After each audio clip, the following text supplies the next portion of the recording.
Welcome to my channel with another video. You are watching biology. आप पिछले video में पढ़ रहे थे 12th क्लास की एनसीईआरटी बुक के अंदर जेनेटिक्स में मेंडल की टेक्निक पर। आज का जो टॉपिक होगा वो होगा मोनो हाइब्रिड क्रॉस या एकल संकर संकरण। एकल संकर संकरण जानने के लिए हमें बहुत सारी बातों को जानना भी जरूरी है, या जो शब्दावलियां हैं उनको अपने उनका ज्ञान होना बहुत जरूरी है। अगर वो ज्ञान नहीं होता है शब्दावलियों का तो अपने इसको समझने में बड़ी समस्या आती है। तो उसके लिए सबसे पहले मैंने अपने यहाँ पे बोर्ड पे लिखा है जीन, कारक, विपर्यासी रूप, लक्षणी, प्रकार, जीनी प्रकार, प्रभावी एलील, अप्रभावी एलील, समयुग्मजी और विषम युग्मजी और बहु एलील। ये कई प्रकार के जो शब्द हैं या शब्दावली है इनको हमें जानना बहुत जरूरी है। तो अपने बात करते हैं अपने शुरुआत में जीन की। जीन क्या है? अपने जेनेटिक्स के अंदर पढ़ रहे हैं जीन है वो एक इकाई है, किसी भी जीनोम की इकाई है वो जीन है। और जीन अपने आप में क्या है? एक विशेष प्रकार के लक्षण को क्या करता है? प्रदर्शित करता है या बताता है। और जीन के बारे में जब बात करें तो मेंडल के टाइम में है ना, जीन शब्द की उत्पत्ति नहीं हुई थी या जीन के बारे में किसी ने नहीं बताया था। पर उस टाइम मेंडल ने कारक नाम दिया था या फैक्टर दिया था। और कारक है वो एक तरह से क्या होते हैं? दो होते हैं, या यहाँ पर बात माने कारक है वो जीन ही कहलाते हैं। जीन को कारक कहा था, यानी जीन बराबर कारक कह सकते हैं। और कारक है वो क्या होते हैं? एक लक्षण को प्रकट करने के लिए दो होते हैं। जैसे मान लो कि समयुग्मजी कोई भी लक्षण है, लंबापन है, लंबापन है, तो लंबेपन के अंदर क्या है? इस लक्षण को प्रकट करने के लिए क्या है? कैपिटल टी और कैपिटल टी है, वो अपने आप में क्या है? दो कारक है। ठीक है, इस तरह से उन्होंने क्या बताया था? कारकों को क्या है? एक पीढ़ी से दूसरी पीढ़ी में ये वसागत होते हैं और लक्षणों को क्या है? ले जाते हैं। तो इस तरह से ये पहला जो भाग है इस तरह से अपने बता सकते हैं। दूसरा जो भाग है उसके बारे में बात करें, विपर्यासी रूप। विपर्यासी रूप क्या होता है? कोई भी लक्षण है, कोई एक लक्षण है, जैसे लंबापन ले लो, उसका रंग ले लो, तो उसमें क्या होते हैं? विपर्यासी रूप होते हैं। कई किताबों में लिखा होता है या कई बार अपने देखते हैं या कोई पढ़ाता है तो वो कहता है कि विपर्यासी लक्षण क्या होते हैं? किसी लक्षण में दो रूप होते हैं, वो अपोजिट होते हैं। अपोजिट का मतलब विपरीत होते हैं। जैसे मान लो कि लंबापन होता है, लंबा है, उसका जो विपर्यासी रूप होगा उसको अपने गोला बताते हैं। पर ये कहना मेरे हिसाब से गलत होता है, क्योंकि जैसे अपने रंग की बात करें, उसका रंग क्या होता है? बैंगनी होता है, उसका रंग बैंगनी होता है। तो उसका अपोजिट अपने बैंगनी रंग का कोई अपोजिट होता है क्या? नहीं होता है। पर यहाँ पे एक बैंगनी का अपने श्वेत रंग मेंडल ने लिया था, श्वेत या सफेद रंग लिया था, तो इसलिए अपने क्या है? इसको अपोजिट नहीं कहकर उसको एक क्या है? वैकल्पिक रूप या प्रकार मान सकते हैं। मतलब बैंगनी का जो प्रकार होता है वैकल्पिक रूप क्या होगा? श्वेत होगा। लंबे का जो प्रकार होगा या जो वैकल्पिक रूप होगा वो बोना होगा। तो इस तरह से विपर्यासी लक्षण है वो, या विभिन्न विकल्प लिए थे विपर्यासी, वो 7 प्रकार के लिए थे। एनसीईआरटी बुक के अंदर अपने जिक्र करते हैं या उनका मेंशन है। तो इस तरह से क्या विपर्यासी ये रूप होते हैं, मतलब किसी एक लक्षण के दो रूप होते हैं, चाहे वो रंग का ले लो, चाहे लंबाई का ले लो, चाहे वो फली के बीज का ले लो या फली का ले लो। तो इस तरह से दो विपर्यासी लक्षण है वो रूप है वो उसमें मिलते हैं। तो ये विपर्यासी रूप होता है। अब है लक्षणी प्रकार, इसको अपने फिनोटाइप भी कहते हैं। फिनोटाइप, फिनोटाइप क्या होता है? फिनोटाइप में का मतलब होता है जैसे कोई भी लक्षण है जो बाहरी रूप से में कैसा दिखाई देता है वो उसका क्या है? फिनोटाइप है, या एक तरह से लक्षणी प्रकार या प्रारूप होता है। अब जैसे मान लो कि पौधे लिए थे मेंडल ने, लंबे और बोने, तो दूर से देखने से पता लग जाता है कि एक प्रकार का क्या है, लंबा है और एक क्या है, बोना है। तो दूर से हमें देखने पर जो पता लगता है तो उसको बोलते हैं लक्षणी टाइप या लक्षणी प्रकार, या फिर अपने फिनोटाइप कहते हैं। यानी मार्फोलॉजिकल जो भी अंतर होता है वो अपने लक्षणी प्रकार में पढ़ते हैं या फिनोटाइप में पढ़ते हैं। एक होता है जीनोटाइप या जीन प्रकार, जीनोटाइप। जीनोटाइप में क्या होता है, किसी प्रकार के लक्षण को प्रकट करने के लिए क्या है, कोई संकेतवार अक्षर दिए जाते हैं और उन संकेतवार अक्षरों को क्या बोलते हैं, जीनोटाइप बोलते हैं। जैसे लंबेपन के अंदर क्या होता है, जो एलील्स होते हैं या जो रूप होते हैं, लंबेपन में लंबा पन है पौधे का, तो उसमें क्या होता है, जो जीन बताने के लिए या कारक बताने के लिए क्या है, उसमें कैपिटल टी और कैपिटल टी ये दो अक्षर है वो प्रदर्शित किए जाते हैं। अगर हाइब्रिड होता है तो उसमें कैपिटल टी और स्मॉल टी, जो अपने आगे जिक्र करेंगे हाइब्रिड क्या होता है, या बोनापन होता है, बोनापन होता है उसके लिए स्मॉल टी मेंडल ने क्या है इस तरह से संकेतों के रूप में बताया था। और उनके जो रूप हैं वो एक तरह से हाइब्रिड है या लंबापन है या बोनापन है, उसको अपने अक्षरों से बता सकते हैं, या उनकी भिन्नता है वो किस प्रकार से होती है वो अपने संकेत के रूप में या कारकों के रूप में दर्शाई जाती है। तो वो होता है जीनोटाइप। इसके अलावा अगला जो शब्द है वो है प्रभावी एलील्स, डोमिनेंस या dominant allele, dominant allele. Dominant allele का मतलब क्या होता है, जब कोई भी विषम युग्मजी होता है या हाइड्रोजाइगस होता है और अपने लक्षण को क्या करता है, प्रकट करता है, तो वो क्या कहलाता है, एक तरह से प्रभावी डोमिनेंट कहलाता है या एक तरह से प्रभावी एलील्स कहलाता है। जैसे मान लीजिए कि कोई भी ऐसा लक्षण है और जिसमें क्या है, दो कारक पाए जाते हैं, जैसे कैपिटल टी और स्मॉल टी, या इसको हेटेरोजाइगस या विषम युग्मजी भी कहते हैं। अब विषम युग्मजी में क्या करेगा, ये अपना लक्षण है ना, ये वाला जो कैपिटल टी है वो अपना प्रभाव प्रदर्शित करता है, मतलब अपने प्रभाव को प्रकट करता है, तो उसको बोलेंगे प्रभावी लक्षण। और इसमें ये स्मॉल टी है वो अपने प्रभाव को नहीं दर्शा पा रहा है, तो इसमें जो होगा प्रभावी लक्षण क्या हो जाएगा, कैपिटल टी वाला हो जाएगा, या लंबापन है वो प्रदर्शित करेगा। इसके अलावा और भी जो लक्षण लिए थे तो उसमें जो एक तरह से अपने कॉन्ट्रास्टिंग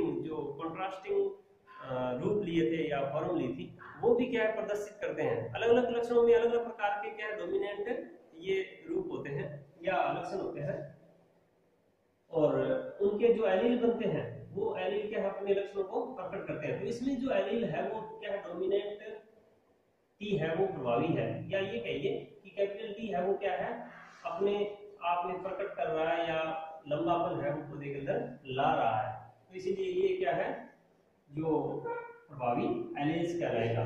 और इसमें ये टी स्मॉल है वो अपने प्रभाव को प्रदर्शित नहीं कर पाता है, तो वो क्या है एक तरह से अप्रभावी बोलेंगे। तो ये दूसरी जो डेफिनेशन है वो या शब्दावली है वो इसी से रिलेटेड है, मतलब ये क्या है एक हेटेरोजाइगस है, और हेटेरोजाइगस के अंदर क्या है या विषम युग्मजी है, पर ये अपने आप को क्या है प्रदर्शित नहीं कर रहा है, यानी इसका जो लक्षण प्रकट होगा ना, या जो अपने फिनोटाइप लक्षण दिखाई देंगे या फिनोटाइप जो भी पौधे के अंदर आएगा वो क्या होगा, लंबापन आएगा, लंबापन आएगा। पर ये जो एलील्स है वो क्या है बोनेपन का है, तो ये एक तरह से क्या छिपा रहता है या प्रकट नहीं होता है। या फिर यूं कहिए कि जो समयुग्मजी अवस्था में होते हैं, समयुग्मजी अवस्था में अपने लक्षणों को क्या है प्रकट करता है, तो क्या होगा वो एक तरह से अप्रभावी होगा। कब, यानी वैसे तो ये यहाँ पर ये भी मान सकते हैं कि ये भी समयुग्मजी है और अपने लक्षण प्रकट करेगा। पर यहाँ पे क्या है, एक ऐसा लक्षण होता है जो हेटेरोजाइगस होते हुए अपने लक्षण को प्रकट नहीं कर पाता है, तब उसको क्या बोलेंगे, एक तरह से अपने अप्रभावी एलील्स बोलेंगे। तो ये कैपिटल P क्या है, एक तरह से अप्रभावी एलील्स होते हैं। इसके बाद में जो शब्दावली है समयुग्मजी, समयुग्मजी का मतलब क्या होता है, ये भी यहाँ पे अपने बताएं कि कैपिटल टी है, मतलब ये जीन के अंदर दो एलील्स हैं और दोनों क्या है, समान है, मतलब होमोजाइगस। समयुग्मजी क्या बोलेंगे इसको, होमोजाइगस, होमोजाइगस समयुग्मजी, यानी ये युग्म क्या है, दोनों समान है।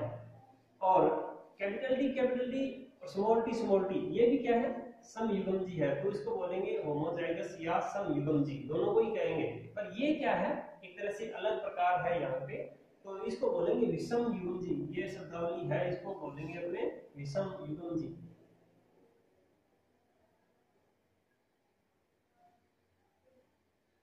तो यहाँ पे ये समझना जरूरी है कि समयुग्मजी क्या है, विषम युग्मजी क्या है, और वो समयुग्मजी जो है वो कितने प्रकार के होते हैं। एक तो ये भी समयुग्मजी है और ये भी समयुग्मजी है और ये विषम युग्मजी है, मतलब हेटेरोजाइगस है।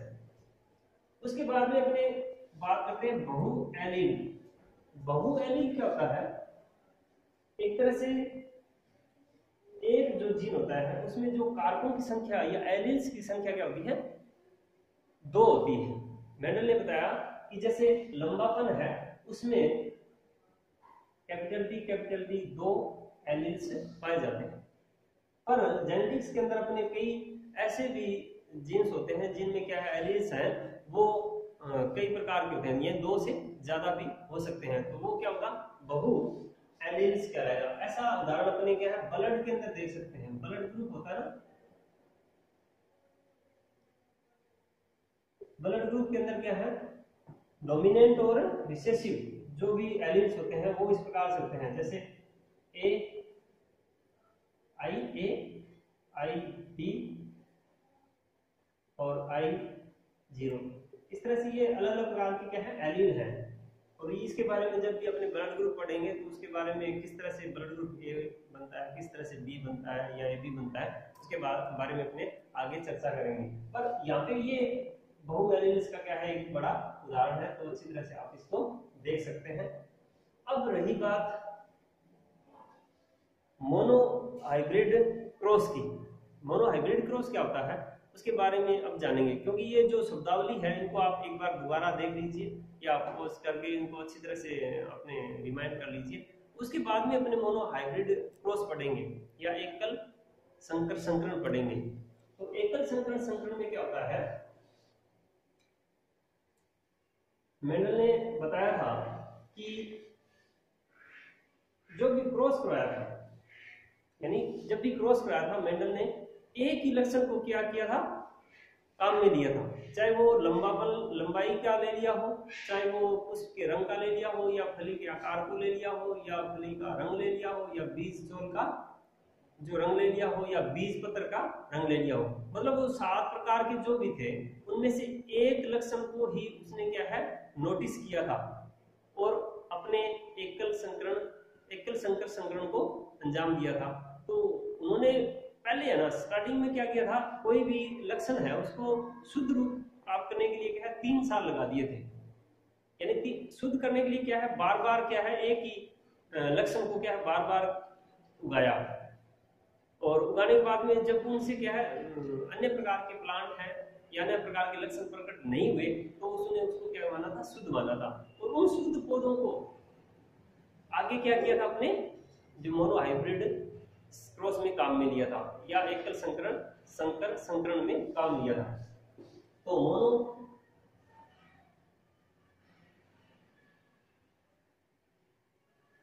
Hybrid cross, mono hybrid cross, एकल संकर संकरण, इसको अपने हिंदी में इस तरह से बोल सकते हैं। अब यहाँ पे बात करते हैं, इंपॉर्टेंट है कि जनक लिए थे एकदम शुद्ध अवस्था में लिए थे या प्योर अवस्था में लिए थे। प्योर अवस्था का मतलब उसमें जो जीनी अनुपात था वो क्या था, कैपिटल टी था। और यहाँ पे बात करते हैं अपने लंबाई लक्षण लेकर, लंबाई का लक्षण लिया था, लंबाई का लक्षण लेके अपने ये मोनोहाइब्रिड क्रॉस करते हैं। ये जो जनक है वो आप चाहे नर मान ले या मेल, और दूसरा अपने स्मॉल टी यहाँ पे उसने इसको फीमेल मान लिया,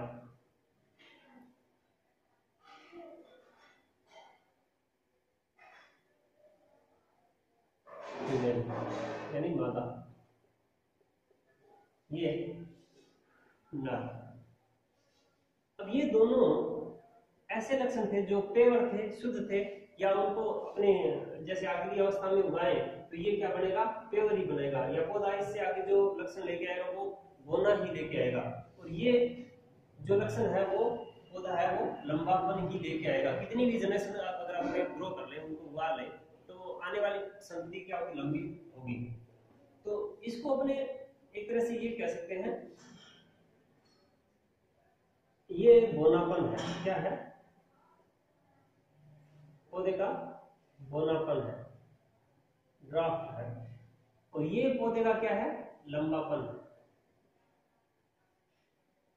लंबाई के दो क्या है, ये विपर्यासी लक्षण है। यहाँ पे एक वैकल्पिक युग्म है, मतलब एक दूसरे के रूप है। ये एक रूप है, ये दूसरा रूप है, लंबाई का रूप है, इसीलिए इनको विपर्यासी रूप कहते हैं।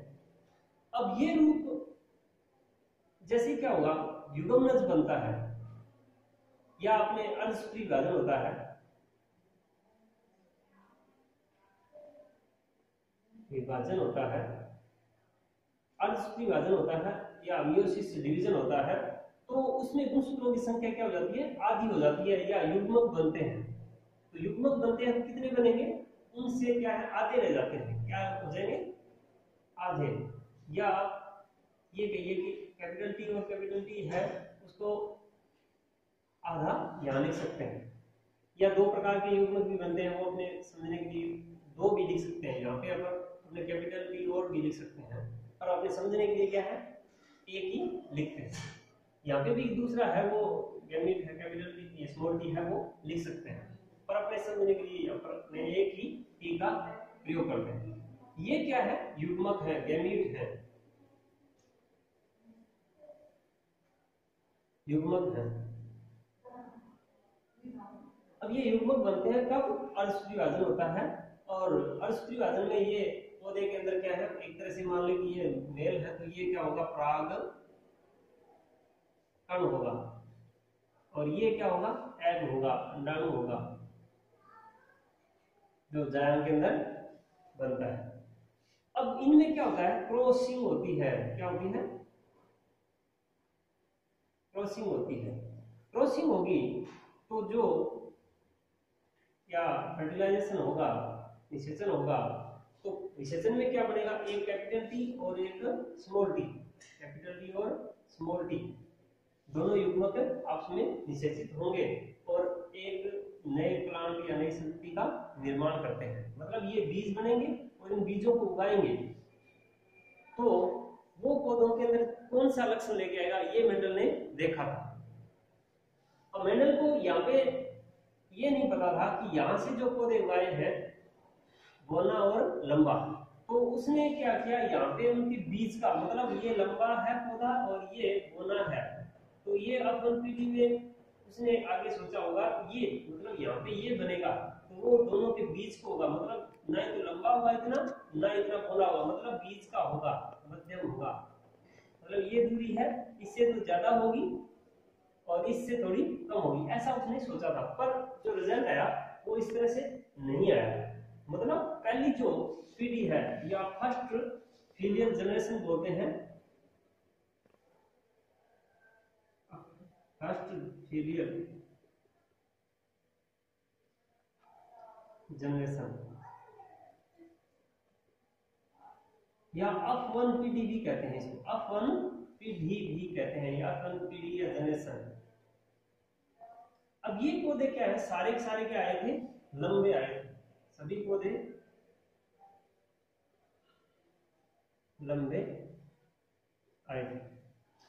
ये तो आपको एक समझाने का प्रारूप है, मतलब पहली पीढ़ी के अंदर क्या है, सभी पौधे लंबे आए थे। यहाँ पे मेंडल है थोड़ा विचलित हुआ था कि इस तरह से कैसे हो गया, फिर उसके बाद में आगे भी उसने क्रॉस कराए थे, उसको अपने आप पीढ़ी के अंदर पढ़ेंगे। लेकिन यहाँ पे थोड़ा सा और समझ लीजिए, अगर अपने बात करते हैं एक गैमीट ने बनाकर, यहाँ पे अपने दो गैमीट बनाते, क्या बनाते, एक गैमीट ने बनाकर क्या है, दो गैमीट बनाते, तो क्या होता, मतलब इसको अपने ये कह दें टी कैपिटल और टी कैपिटल, ये बनता है। और इसमें ऐसे ही इसमें दो गैमीट बनाते, मतलब आधे आधे हो जाते हैं, स्मॉल टी और स्मॉल टी। अब यहाँ पे इनमें क्या होगा, क्रॉस करवाते हैं, यानी इसके साथ इसका निषेचन होगा तो कैपिटल टी स्मॉल टी बनेगा, इसका इसके साथ कराते हैं तो कैपिटल टी स्मॉल टी बनता है, इसका इसके साथ कराते हैं तो कैपिटल टी स्मॉल टी बनता है और कैपिटल टी स्मॉल टी बनता है। मतलब घनेपन और लंबेपन का जब क्रॉस कराया जाता है तो F1 पीढ़ी, यानी पहले मैंने समझाया था वो भी F1 पीढ़ी थी और ये भी F1 पीढ़ी ही है, फर्स्ट पीरियड जनरेशन है। अब देखिए यहाँ पर सभी पौधे क्या है, मतलब कैपिटल टी और स्मॉल टी वाले हैं, और सभी पौधे क्या आते हैं, यहाँ पर समान आते हैं, या पौधों की लंबाई क्या है, एक जनक के समान आती है। मतलब ये जनक है, ये भी जनक है, लेकिन एक जनक के साथ जो लक्षणीय अनुपात देखा था या फिनोटाइप देखा था पौधों में, वो क्या आया था, एक जनक के समान ही आया था, न कि मध्य में आया था, ना होना यानी होना आया न ये लंबा पना ये सोचा था, लेकिन ऐसा नहीं होकर क्या है, एक जनक के साथ में वो समानता दर्शाता है। और वो कौन सी समानता है, वो इस लंबेपन के साथ में समानता दर्शा रहा है। तो यहाँ पे सभी पौधे क्या हुए, पौधे लंबे प्राप्त हुए। तो यहाँ पे मेंडल ने इस लक्षण को क्या माना था, डोमिनेंट कैरेक्टर माना था, एक तरह से प्रभावी लक्षण माना था, और इसको क्या माना था, अप्रभावी लक्षण माना था। यानी कार्ल कोरेंस ने ये नियम बताए थे, मेंडल ने जो इतना काम किया था तो कार्ल कोरेंस ने उनके जो रिकॉर्ड को पढ़ कर क्या है उनके नियमों को बनाया था, तो उन्होंने ये प्रभाविता का नियम है वो यहाँ पर दिया था। अपन पीढ़ी के जो संतति पैदा होती है या उत्पन्न होती है, वहां पर उसने क्या किया था, F1 पीढ़ी के अंदर प्रभाविता के नियम को प्रदर्शित किया था या प्रभाविता के नियम को अपने उसने बताया था। अब यहाँ पर बात करें अपने दूसरी, यहाँ पे क्या है, कैपिटल टी और स्मॉल टी है, तो ये क्या है, अपने शब्दावली के अंदर पढ़ा था, ये हेटेरोजाइगस है, क्या है, हेटेरोजाइगस है या विषम युग्मजी है, विषम युग्मजी है। और विषम युग्मजी में अपने बताया था कि विषम युग्मजी के अंदर जो भी लक्षण या लक्षणीय प्रारूप है या रूप है वो प्रकट होता है, तो वो क्या कहलाता है, प्रभावी कहलाता है। तो यहाँ पे ये क्या है, लंबापन है वो प्रभावी है। पर मैं एक प्रश्न मेरे मन में आ रहा है कि ऐसा प्रश्न भी आ सकता है कि F1 पीढ़ी के अंदर, यानी F1 पीढ़ी में लक्षणीय अनुपात क्या होगा, F1 पीढ़ी में लक्षणीय अनुपात क्या होगा। मुझे पता है कि बहुत सारे स्टूडेंट हैं, एकल संकरण क्रॉस के अंदर लक्षणीय अनुपात पूछा जाता है तो हमारे जहन में यही रहता है कि 3:1 आता है, लेकिन यहाँ पे वो एक बात लिखेगा, F1 पीढ़ी लिखेगा, F1 पीढ़ी के अंदर जो अनुपात आता है वो क्या होता है, 4:0 होता है, 4:0 होता है। यहाँ पे समझने वाली बात ये है कि आपको गुमराह कर सकता है या आपको यानी इस तरह से एक तरह से कंफ्यूज कर सकता है कि वो आप उसका प्रश्न है, या नीट में भी ऐसा प्रश्न है पूछ सकते हैं। तो ज्यादातर स्टूडेंट क्या करते हैं अपने एकल संकर क्रॉस में अप टू पीडी का ही क्या है एक तरह से रेशो याद करते हैं, पर अपन पीडी सेम लैंग्वेज सेम होगी लेकिन वहां पे क्या होगा अपन पीडी दिया होगा तो वहां पे कंफ्यूज हो सकता है। तो ये अच्छी तरह से ध्यान रखें कि यहाँ पे 4:0 अनुपात होता है। अब यहाँ पे अपन पीडी के पौधों के बारे में जब उसने जाना कि सभी पौधे लंबे होते हैं तो आगे वाली जो पीढ़ी होगी या दूसरी जनरेशन होगी वो क्या क्या होगी या उसने कैसा अपने लक्षण प्रकट होंगे या वो पीढ़ी के अंदर क्या लक्षण आएंगे वो उसने देखा था। अब यहाँ पे अपन पीढ़ी के अंदर जो पौधे प्राप्त हुए मतलब अपन पीढ़ी में पौधे प्राप्त कैसे हुए थे, कैपिटल टी और स्मॉल टी वाले लक्षण वाले या हेटेरोजाइगस या विषम युग्मजी पौधे प्राप्त हुए थे। अब उनके बीच में क्रॉस कराया मतलब बहुत सारे पौधे लिए या उनके अंदर क्या है स्वपरागण होने दिया, कैपिटल टी और स्मॉल टी। जिस तरह से अपने स्टार्टिंग में किया था कैपिटल टी स्मॉल टी, इसी तरह से यहाँ पे भी क्या होगा, यहाँ पे PD2 है वो शुरू होती है, उसके लिए अपने वही प्रक्रिया अपनाएंगे जो अपन PD में किया था। यहाँ पे गैमीट बनेंगे, अर्धसूत्री विभाजन होगा और इसमें जो गैमीट बनेंगे हेटेरोजाइगस में जो गैमीट बनते हैं ना वो दो प्रकार के बनते हैं, सेम नहीं होते हैं, अलग अलग होते हैं। ये भी क्या है एक तरह से इनको अपने जनक मानते हैं, ये जनक है, ये अपने नर और ये मादा अपने इनको बढ़ा देते हैं। और नर वाला है वो पौधों के अंदर क्या है अलग अलग दोनों को ही मान सकते हैं, यानी ये पौधा क्या है नर है और ये मादा है। अगर नर का जो परागण इस पे डालेंगे तो ये तो नर कहलाएगा और ये क्या कहलाएगा मादा। इसको एक तरह से व्युत्क्रमणीय क्रॉसिंग भी कहते हैं, मतलब इसको अपने क्या कर ले नर मान ले और इसको क्या मान ले मादा मान ले। मतलब यहाँ इसके परागण है इसके जायंग पे डाल दे या वर्तिकाग्र पे डाल दे तो वो क्या हो जाएगा व्युत्क्रमणीय क्रॉसिंग हो जाएगा। कई बार डेफिनेशन है वो बोर्ड के अंदर पूछ लेते हैं कि व्युत्क्रमणीय क्रॉसिंग क्या होता है या एक तरह से व्युत्क्रमणीय संकरण क्या होता है हिंदी में बात करें तो इस तरह से वो पूछ सकता है। तो यहाँ पे ये गैमीट बनते हैं और गैमीट क्या बनते हैं इसका भी क्या बनेगा कैपिटल टी और स्मॉल टी वाले गैमीट बनते हैं। अब ये बात ये जनक है और जनकों के अंदर जो लक्षण क्या है ये सभी पौधे क्या होते हैं, सभी पौधे लंबे होते हैं, लंबे होते हैं। लेकिन होते कैसे हैं ये विषम युग्मजी होते हैं या इनको संकर भी कह सकते हैं, संकर पौधे भी कह सकते हैं। यानी मतलब संकर का मतलब उसमें दोनों के गुण हैं, मतलब जीनी अनुपात के अनुसार अपने इसको संकर मान सकते हैं। पर लक्षण अनुपात के अनुसार हम इसको दो भागों में नहीं बांट सकते क्योंकि या ये इनके जीनी अनुपात है वो नहीं बता सकते। यानी लक्षणीय अनुपात में या तो लंबा होगा या फिर बौना होगा। लेकिन इसके अंदर क्या है लंबेपन के अंदर क्या है दो कारक है या एलील है, वो एक लंबा है यानी कैपिटल टी है और एक स्मॉल टी है, इसीलिए अपने इसको संकर है वो बता सकते हैं। लक्षणीय अनुपात के अनुसार इसको अपने संकर नहीं बता सकते। तो ये जैसे ही क्या होगा अर्धसूत्री विभाजन होगा,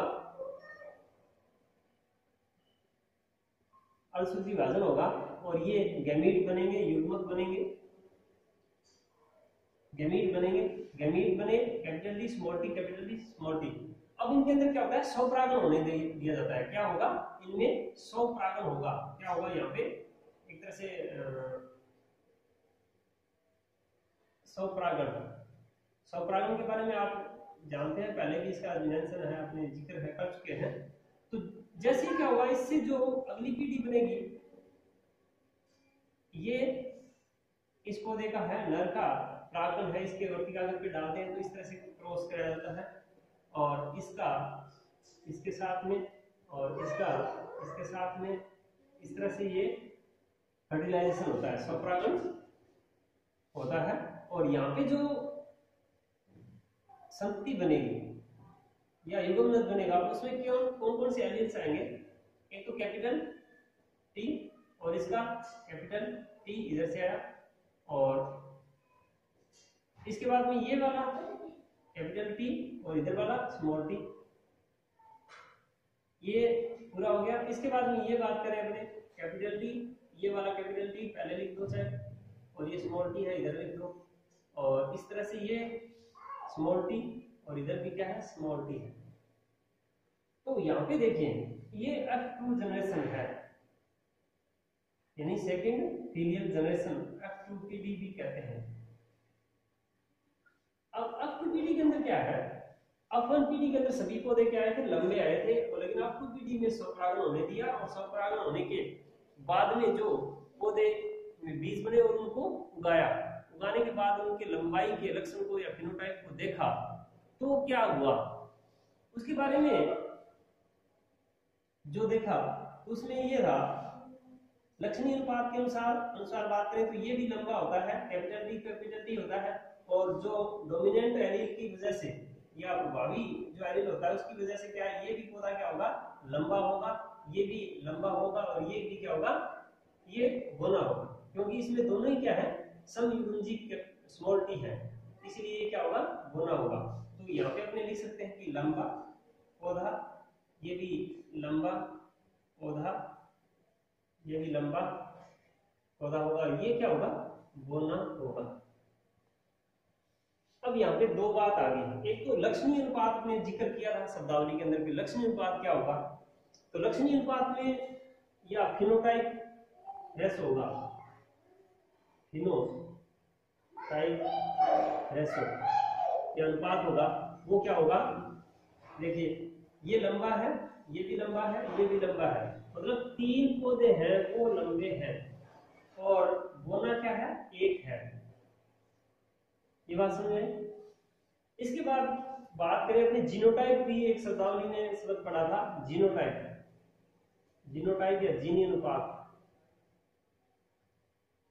यहाँ पे जीनोटाइप की बात करें मतलब जो एलील है सांकेतिक भाषा में लिखे हैं या सांकेतिक अक्षर के रूप में लिखे हैं, उसमें जो भिन्नता है या उस भिन्नता के आधार पे अपने इसको अपने देखें, तो देखो कैपिटल डी वाला पौधा है उसमें क्या है एक ही है, क्या है अनुपात एक है, यहाँ पे अपने एक मान ले, और कैपिटल डी स्मॉल टी वाले पौधे क्या है इस चारों में क्या है दो है, कितने हैं दो है, और स्मॉल टी वाला पौधा कितना है एक है।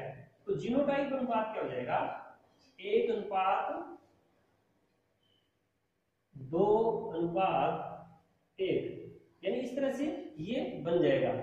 तो कई बार अपने ये भी पूछ लेते हैं, परसेंटेज में भी पूछ लेते हैं, परसेंटेज की बात करें तो अपने 4 3 1 4 मतलब टोटल है उसमें, तो यहाँ पे अपने जीनोटाइप क्या है एक अनुपात दो अनुपात एक आया, तो यहाँ पे परसेंटेज की बात करें तो ये 75% होता है, कितना 75%, और जो बोना होगा वो क्या होगा 25% होगा। कई बार पूछ लेते हैं परसेंटेज के आधार पे कि इनका रेशो क्या होता है, तो 75 और 25 होगा, लेकिन जीनोटाइप में जो परसेंटेज पूछते हैं उसके बारे में भी आपको ध्यान होना चाहिए कि ये 4 है, और 4 को अपने एक भाग होता है 25% होता है, एक जनरल सी बात है, और दो भाग होते हैं 4 के 50% होता है, और ये 25% होता है, मतलब टोटल 100% हो गया। तो इस तरह से ये रेशो बनता है। अब यहाँ पे बात करते हैं अपने प्रभावी और अप्रभावी के अंदर और एलील के बारे में। एलील होता है यहाँ पर क्या किया था मोनोहाइब्रिड का एक आरेखित चित्र द्वारा आपने इसको समझाया था। अब इसके अलावा एक वैज्ञानिक था रेजिनोल्ड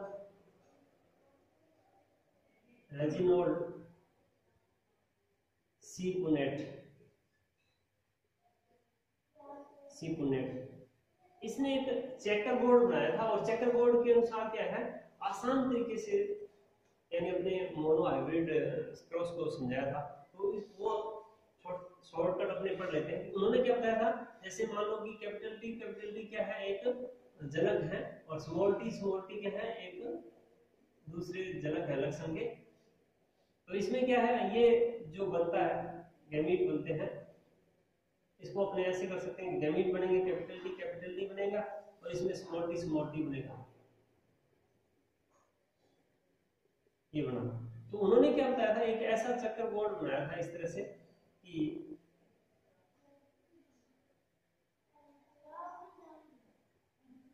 ये बनाया था, और यहाँ पे क्या है, एक साइड में नर और ये दूसरी साइड में मादा, इस तरह से अपने क्रॉसिंग करवाया था, मतलब क्रॉस कराया था।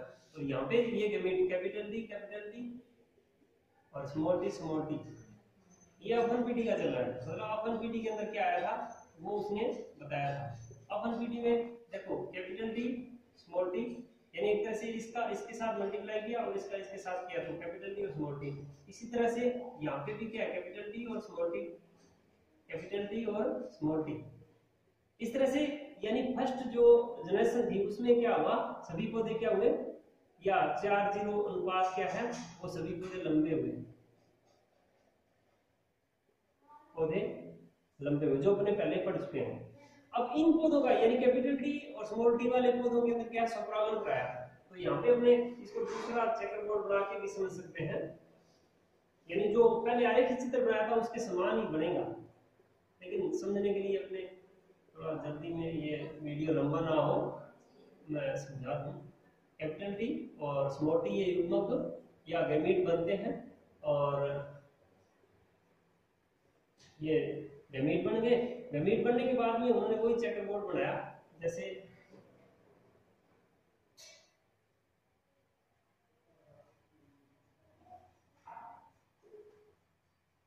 ये बोर्ड के द्वारा है, यहाँ पे नर और मादा जो बनाए, यहाँ पे कैपिटल टी और ये स्मॉल टी, यहाँ पे कैपिटल टी और ये स्मॉल टी, मतलब दोनों के ये वाले दो यहाँ लिख दिए और ये दोनों यहाँ पे लिख दिए। और इससे क्या बना, कैपिटल टी मल्टीप्लाई हो गया, कैपिटल टी और स्मॉल टी हो गया, और यहाँ पे कैपिटल टी और स्मॉल टी हो गया, और यहाँ पे स्मॉल टी हो गया। तो इस तरह से जो भी रेशो आया, देखो ये लंबेपन का है, ये संकर लंबेपन का है, ये भी संकर लंबेपन का है, और ये गोला है, तो अनुपात वही आ गया ना, 1:2:1। ये तो क्या आ गया, जीनोटाइप आ गया। क्या आएगा, जीनोटाइप आएगा, जो अपने आरेखित चित्र में पढ़ा था। और जो फिनोटाइप क्या आया था, ये भी लंबापन है, ये भी लंबापन है, और ये भी लंबापन है, तो 3 लंबे हो गए, एक घोना हो गया। इस तरह से ये फिनोटाइप, इस तरह से ये पुनेट चेकरबोर्ड, इसको बोलते हैं पुनेट चेकरबोर्ड।